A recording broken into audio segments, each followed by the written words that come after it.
I grew up in a small town where family was supposed to mean everything. That's how I was raised. At least, that's what I thought. My parents always told me that blood was thicker than water, that family would be there when no one else would. But as I look back on my life now, I realize those words were only true for some of us, not all. For me, they were more of a promise that never really existed. I was the oldest of two brothers. My younger brother, Daniel, came into the world when I was 4 years old. From the beginning, he was different, at least in the way my parents treated him.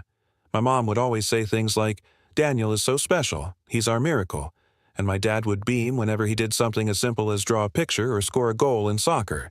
I wasn't ignored exactly, but the comparison was always there. If I got an A, it was expected. If Daniel got a B, it was celebrated. Still, I loved him. He was my little brother, and I took care of him the way older brothers should. I helped him with homework, taught him how to ride his bike, and defended him when kids picked on him.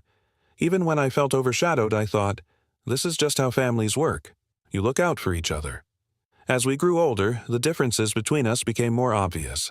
I was quieter, more focused on studies, eventually going to college on a scholarship. Daniel was the golden child, charming, funny, able to win anyone over in minutes. He never had to try as hard. People just gravitated toward him. My parents adored that about him. When I met Emily, my future wife, I thought I'd finally found something that was mine alone. She was kind, gentle, and she saw me. Not the shadow of my brother, not the overlooked son, but me. We met in college, fell in love quickly, and married a few years later. For the first time, I felt like I was building a family where I truly belonged. At first, Emily got along with Daniel like any sister-in-law would. They joked, they talked at family gatherings, but I never thought much of it.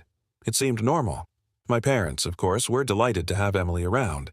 They loved her, and I thought, maybe foolishly, that we were all finally becoming one big, happy family. But then the cracks started to show. It was subtle at first. Emily would laugh a little too loudly at Daniel's jokes. He would linger a bit too long when they hugged. I brushed it off. I didn't want to be paranoid or controlling. I trusted her, and I didn't want to believe my brother would ever betray me like that. Life carried on. I worked hard, building my career, trying to provide for us. Emily stayed home more, often saying she was too tired or busy with little things to come out with me. I told myself it was just a phase, that every marriage had its ups and downs. Then one evening, everything fell apart. I came home early from work, earlier than usual. I'll never forget walking into our living room and seeing them together. My wife, my brother, the two people who should have respected me the most, locked in each other's arms in my own house. The room spun. I couldn't breathe. I remember shouting.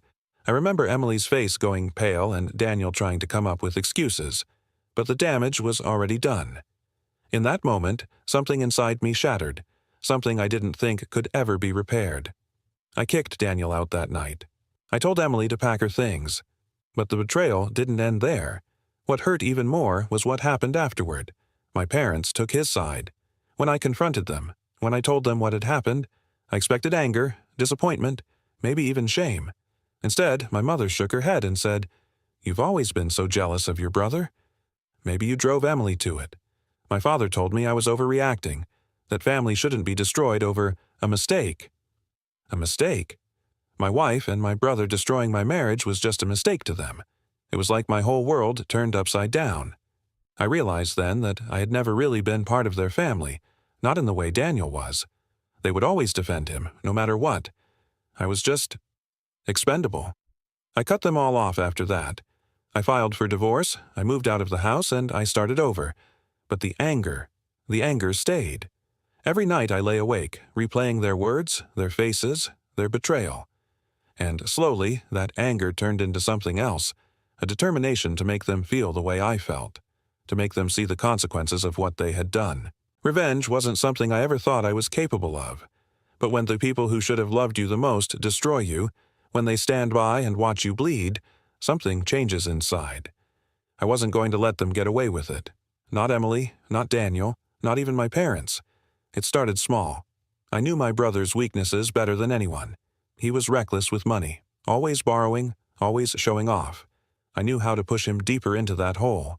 I pretended to reconcile, offered him financial advice, even lent him money here and there, carefully, strategically.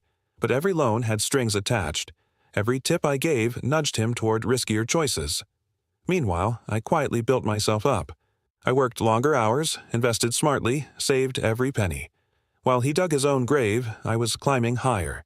It took years, but I watched as his debts mounted, his so-called friends disappeared, and his charm couldn't save him anymore. Emily didn't fare much better. She thought leaving me for Daniel would mean an easier, happier life. But she quickly discovered what I had always known. My brother was irresponsible, selfish, and incapable of real commitment. Their relationship burned hot and fast, but it didn't last. I heard through whispers that they fought constantly, that Daniel cheated on her the way he had helped her cheat on me. Eventually, she was left alone, bitter and broken, with nothing to show for her choices. As for my parents, I made one final decision. I stopped being the son who tried to earn their love. I stopped showing up to holidays, stopped answering their calls, stopped caring about their approval. When they grew old and needed help, I wasn't there. Daniel had drained them financially and they had no one else to lean on. They had chosen their favorite, and in the end, that choice destroyed them. I won't lie, it wasn't easy. There were nights I questioned myself, nights I felt guilty for turning cold toward the people who raised me. But then I remembered standing in that living room, my wife and brother betraying me, my parents excusing it, and the guilt would vanish. Now, years later, I stand here stronger than I ever thought I could be. I built a new life, one where I don't need their approval, their love, or their lies. I found peace not by forgiving them, but by outgrowing them. My revenge wasn't about hurting them physically or even publicly. It was about showing them, through my own success and their own downfall, that betraying me had consequences. That I wasn't the expendable son, the shadow of Daniel. I was more than that, and I didn't need them to see it to make it true. Sometimes I still think about what could have been if they had chosen differently, if they had stood by me instead of him. But then I remind myself, some families aren't built on love. They're built on favoritism and illusion. And when those illusions shatter, you're left with the truth. The truth is, they lost me, and I survived without them. That, in the end, is the sweetest revenge. I won't pretend the journey was simple after cutting them off. The hardest part wasn't the betrayal itself. It was learning to live with the emptiness that followed. For so long, my identity had been tied to them. My role as the dutiful son, the protective brother, the faithful husband. When all of that was ripped away, I had to ask myself who I really was without those roles. At first, I drowned myself in work. I thought if I kept busy, if I built something tangible, I could outrun the pain. I climbed the ladder at my job, got promotions, earned respect. On the outside, I looked like I was thriving. Inside, though, I was hollow. I'd come home to a quiet apartment, eat dinner alone, and stare at the walls. The silence was deafening. There were moments when I considered reaching out, just to feel something again. A call to my mom, a message to Daniel, even a conversation with Emily.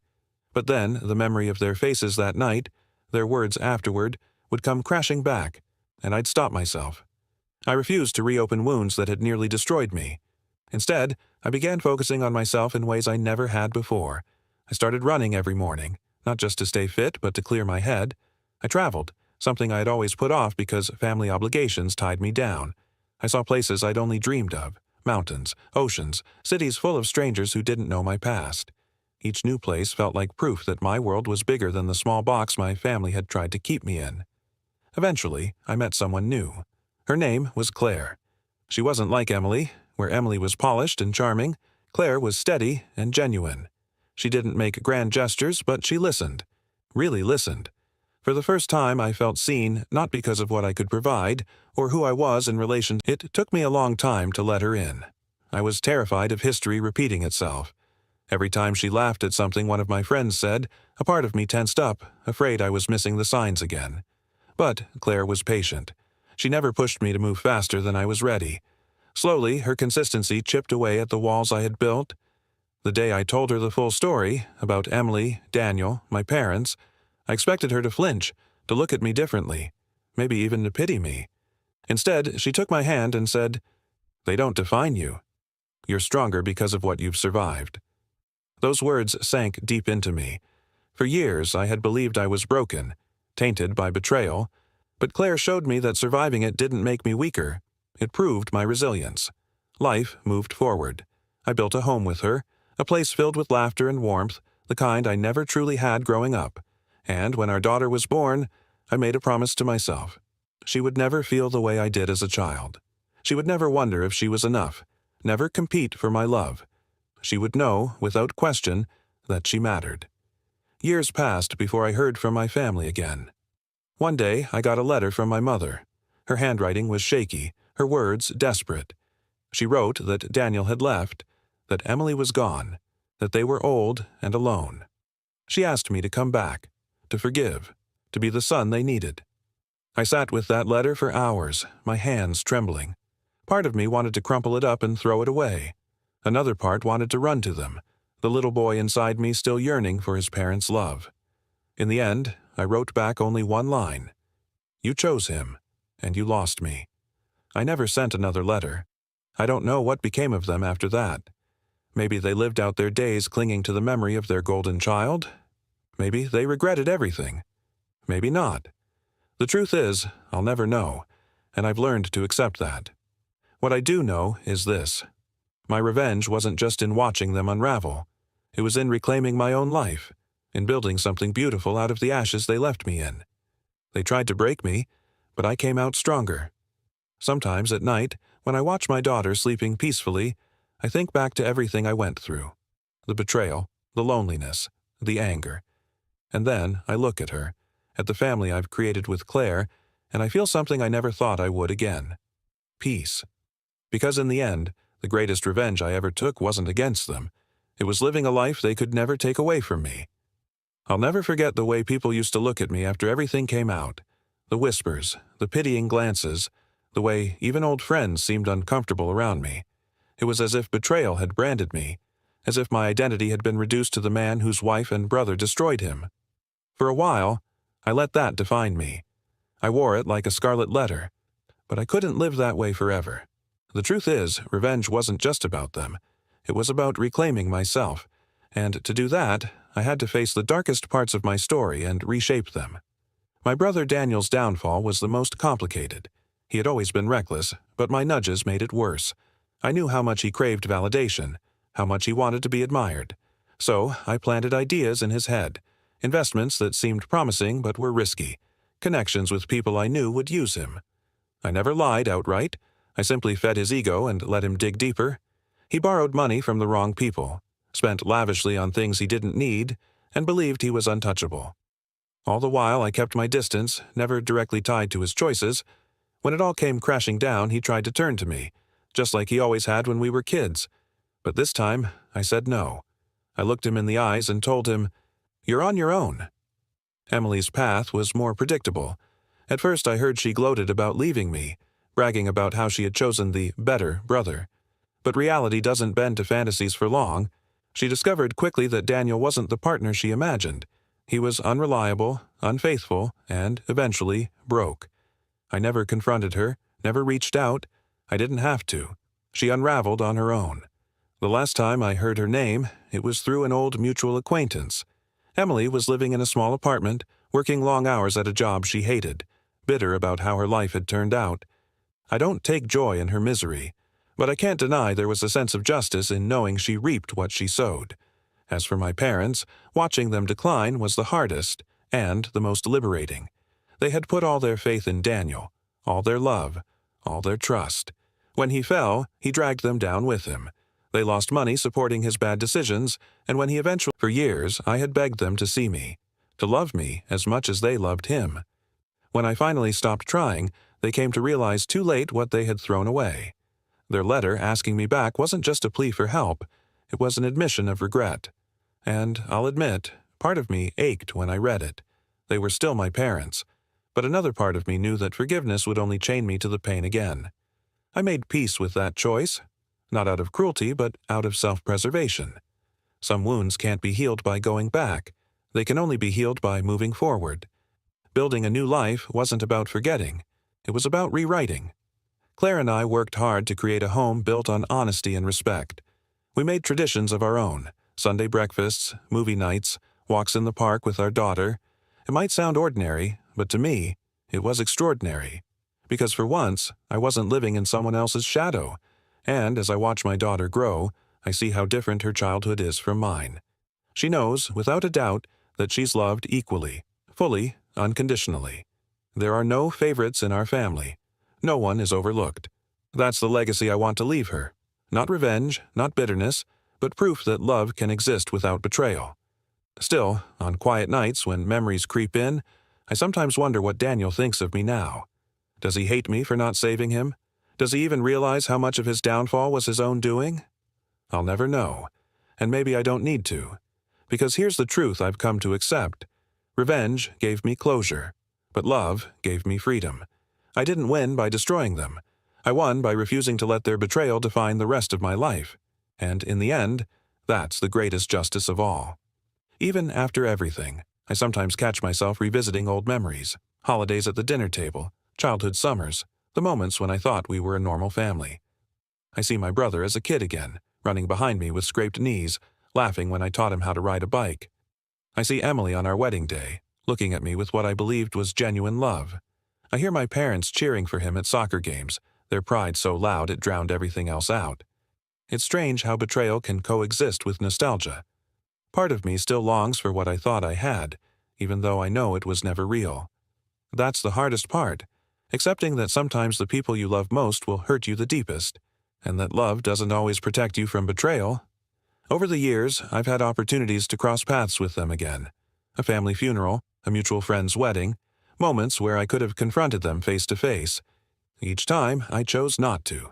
Not out of fear, but out of choice. I realized I had nothing left to say. The silence between us said more than words ever could. Revenge gave me satisfaction, but it didn't erase the pain. What healed me was time, and the decision to live a life that wasn't centered on them. I learned that the best revenge isn't proving someone wrong. It's showing yourself that you can thrive without them. When my daughter was old enough to ask about my side of the family, I told her the truth in pieces she could understand. I didn't paint them as villains, but I didn't lie either. I told her that sometimes family hurts us, and when they do, we have to protect ourselves. She listened quietly, and then she said, "But you'll never do that to me, right?" I hugged her and promised I never would. And I meant it. That moment cemented something in me. My story wasn't about betrayal anymore. It was about transformation. What they did to me became the foundation of the man I chose to become. Stronger, wiser, kinder. Now, when I think of Daniel, Emily, and my parents, I don't feel rage anymore. I don't even feel sorrow.